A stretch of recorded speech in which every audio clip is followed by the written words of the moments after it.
Hello everybody, I'm Izzy from YSTV, and today we're back with another sabbatical officer interview ahead of the upcoming elections. Today we're very excited to hear from Lee Macneall, who was the president of the Students' Union at the University of Central Lancashire from 2014 to 2015. So Lee, bit of a general question, could you just tell us a little bit about yourself? Yes, so I'm Lee Macneall. I'm 31 years old now, and I've been a sabbatical officer twice, and I've also represented students nationally and internationally as well. I currently work for the NHS, and in the time that we're currently in at the moment, it's a bit of a mess. But other than that, I'm still loving it, and representing people is what I do best. Oh, that's great. So you were a UCLan, I think it is, SU president during the 2014-15 academic year. What was it that specifically kind of drew you to that role initially? Originally, I went for campaigns officer, which is now the welfare officer position, in 2012 and 2013. I suspended my studies because I felt that passionate about the things that were happening back then, with the rise in tuition fees. A lot of student issues were going unnoticed. So I ran for that position and I won that, and implemented some great campaigns throughout the year. And then I went back to university and decided I want the full power, the full throttle. So I ran for president because the stuff that we'd implemented in the years prior hadn't been acted upon, and the university just brushed it aside. And I felt I was that person who, in a nice way, could get stuff done and hold the university accountable. So I ran for president. I initially ran on a slate of 5 people. So we combined our allowance, what we were allowed at the time, to have one big pot of money. We called ourselves SOS, Team SOS, and that was supporting our students. And 3 out of the 5 of the slate got in, and we made change happen. We made history, if you would. We've got a lasting legacy. Oh, that's great. So you mentioned that you had another role previously. What was the main difference between those two kind of positions? One was, so the campaigns / welfare position was very much focused on being out with the student body continuously, and making change happen. So implementing campaigns that allowed people to actively have a say. So from day one, I implemented a system called the Big Vote, and that was something like Waitrose, Tesco thing, where you get the little tokens, pop it in the jars. So we chose 5 big campaigns over the summer, got students to submit campaigns. And when they came during Freshers Week, we had people put tokens in a box. And all them 5 campaigns were acted upon. But the main one was the big campaign for the year. In terms of that to president, it was very administrative because there was a lot of meetings, a lot of board papers you needed to read. So it was working with the team to combine efforts from on the ground, the grassroots campaigns like the Big Vote, to taking that to put it in practice and holding the university to account. Yeah, it was fun, it was good, but it was very much behind the scenes. And I'd happily do it again. Very good. Good old student days. So what kind of achievements within those roles were you sort of the most proud of, particularly the president? Well, for president, it was kind of, I did 6 big campaigns throughout the year, and one of them was the Christmas Day campaign. So my mum and dad died during my presidency. My mum died, so I was alone that Christmas. And I realised there was a cohort of students, estranged students, Curlever students, international students, or just students who couldn't go home for one reason or another. They'd be alone on campus, and the university systems all shut down. So what I did was I created a Christmas Day on campus event, which was... Oh, wow. Sounds like a lot of work. It was, yeah. So I planned it from September. We had 161 students who were alone. So I planned, cooked, cleaned, developed, filmed, and edited the whole event. and it was really good, and it's a lasting legacy which has happened every year, and it's got bigger and bigger every year. And now the university, in actual retrospect, put money into it, whereas before, when I did it on begging and borrowing off everybody. I emailed Aldi, got £80 off them. The student union shop donated loads of stuff because they were closed over the Christmas period. And I did it with 4 volunteers. One of them was a chef in the army, so that worked absolutely perfect. But every student there also got a present as well.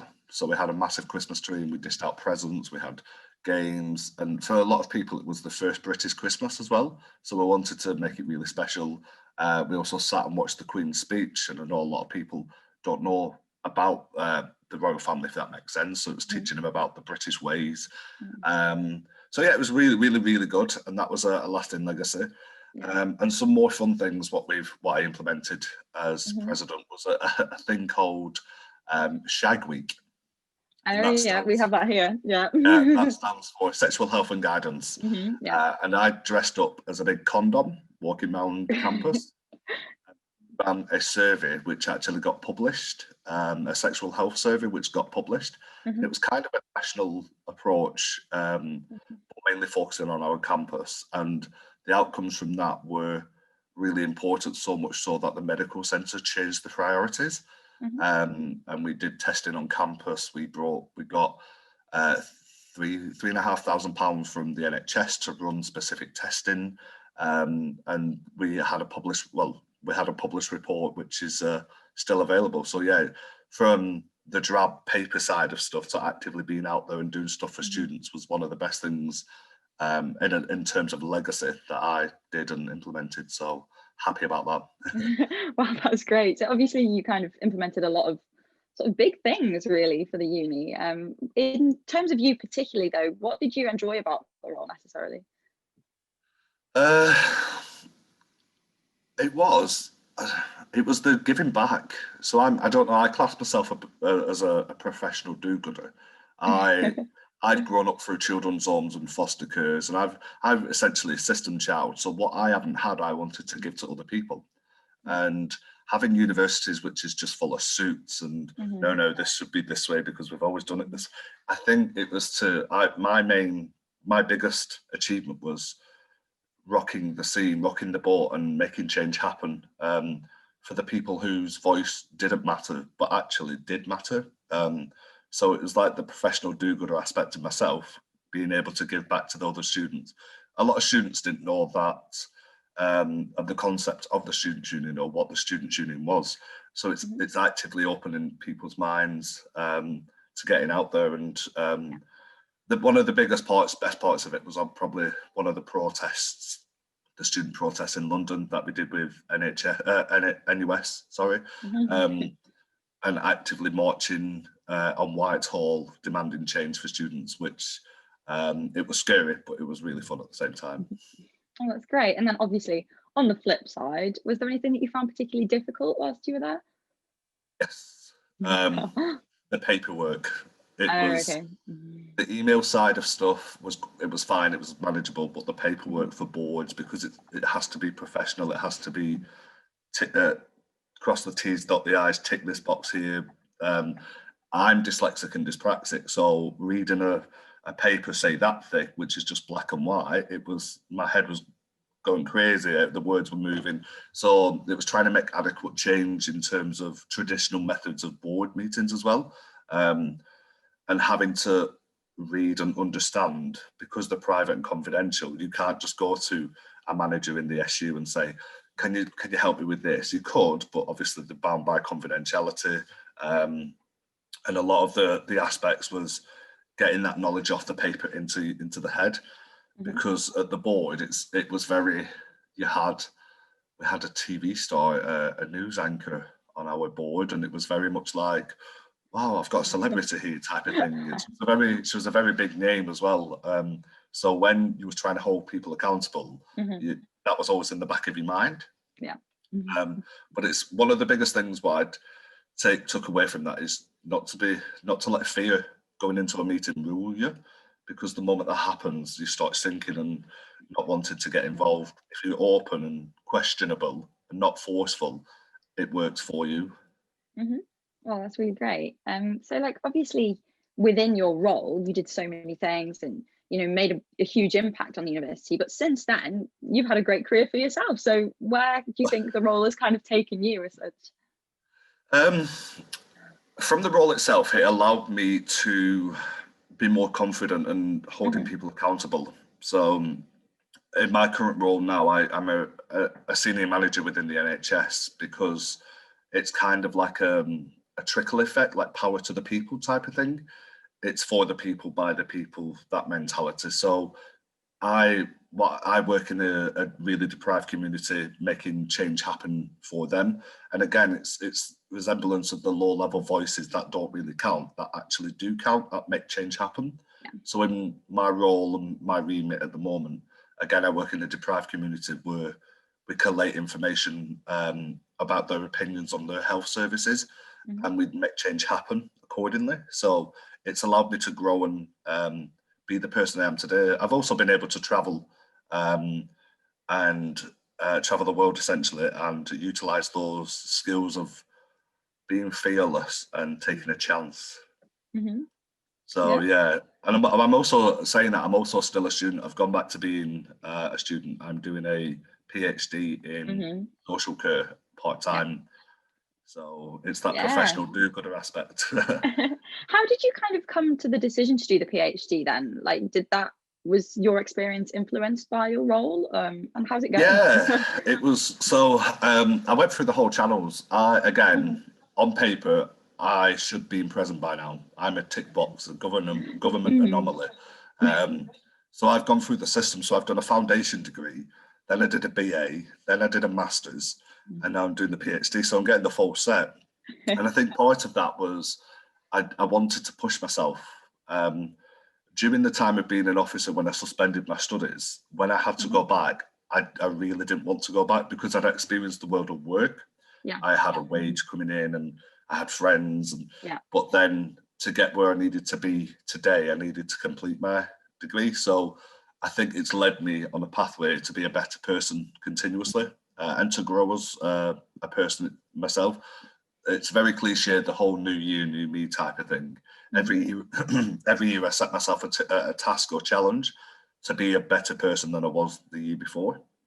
And be that running for presidency and changing the way stuff are done on university campus, or saving up for a mortgage, or traveling the world, or whatever. And last year's was to do a PhD. So I've started that, and I'm focusing on deprivation, youth deprivation mainly, but deprivation in the Northwest. And again, being a professional do-gooder, making change happen one smile at a time. Yeah. So obviously you learned these kind of do-gooder skills within your role as well. And do you think there are any other skills within the role that you've been able to kind of apply to your career within the NHS and within your PhD? Yes, one of the biggest ones is voicing your opinion, and not having effective communication skills. The problem with people is that we listen to respond, we don't listen to understand. And I was very much of that caliber as president. It was very much, there's the red button, no, but it's actually listening to understand what people think. So from there, I've taken them skills and been able to apply that in real life situations of not rushing in and not being fearful, but actively taking a seat back and understanding and absorbing the information around you to be able to be competent enough to hold people to account. Just because somebody has a title of a doctor or a clinician or a nurse or vice chancellor, for example, you automatically withdraw because you're not on their level, but that doesn't mean you can't hold them to account, if that makes sense. So it's allowed me to understand the concept of titles. Essentially, titles mean nothing, but it's the person they are and how they work and how they deliver stuff that gets stuff done. So I'd say president allowed me to grow as a person, but it also opened my eyes to managerial concepts as well, of being in board meetings, of having trustees, of way the charity works, being a director of a charity and student union. It was that aspect that allowed me to strive for more. And I've always wanted more, and I've always developed myself to get more, to get where I am, if that makes sense. So from the role itself to where I am today, I think it's played a huge part in shaping me and my future. And obviously, like the director of charity stuff, that's really interesting as well. Is that something you feel has come from your background, or is that something that you've always wanted to do as president? What was your kind of inspiration with getting that role? Well, it was, so that actually became part of the presidency. Yeah. So when you're an officer, obviously you go on to, I can't remember what government thing it is now, but you essentially become the director of a charity, which is the Students' Union. And you see the charitable aspects from the finances and how it all works. So from being on a director of a charity, I've continued to utilise that in volunteering. So I'm a young person's representative for the Northwest Board of Fostering for Barnardos. So having that charitable aspect there has allowed me to go forward and have an understanding of the trustee aspect of a charity further on. So it's again an influential aspect which there has allowed me to grow as a person. But again, it's that professional do-gooder in me. No worries. So obviously there'll be lots of people watching now who'll be considering roles in the SU and will want to make the changes that you've made. What advice would you give to those people wanting to apply? Don't think about it, just apply and think later. Don't get inside your head, this person's running or that person. If you feel you are the best person for the job to make change happen, go for it. Don't let anybody stop you. But one key bit of advice is focus on 3 things. Don't promise the world. We're going to have a slide in the Students' Union with a ball pit at the bottom. You've got to think practical. You've got to think it's not about you, it's about everybody else. So, and lose that level of fear. What if, or should I? Because then in years to come, it could have been, oh, imagine if I did that. Oh, there's lots of places where you can lead to in life and it's your choice, but don't let fear overrule you. Essentially, there's loads of stuff I could talk about it for hours. My other point I'd say is have a great campaign and don't get involved in the politics of it. You're there to speak to students, so get off your standard social media platforms or your comfort zones and go out there and speak to the people that you normally wouldn't speak to and understand them, because realistically they are people and they are feelings and they have a voice as well. Yeah, I think a slide and a ball pit is a great idea. I've always said this.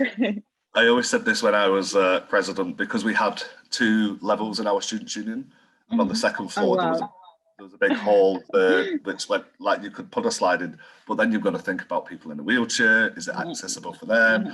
Lots of ins and outs. Very good. Well, it's been lovely to hear from you today, all about your time in the SU and how many opportunities you've had. So thank you very much for being here today, Lee, and it's been great to have you. No worries, thank you, and good luck to anybody who's going for it. Good luck.